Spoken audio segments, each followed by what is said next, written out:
ابو هريره رضی اللہ تعالیٰ عنہ فرمائی کہ نبی علیہ السلام کو فرمایا الم تر الانسان اذا مات شخصا بصره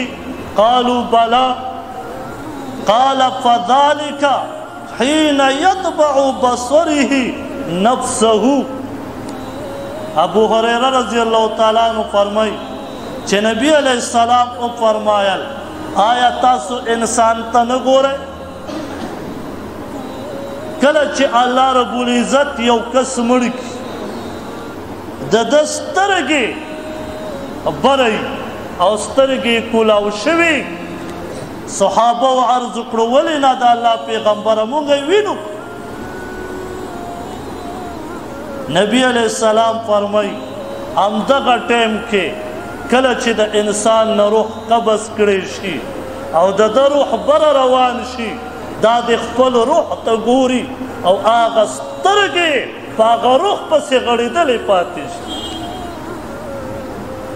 دې وجې نه بیا مونږ راشو او مونږ دې مړي ته سترګې پټې خوله وله بنده کړو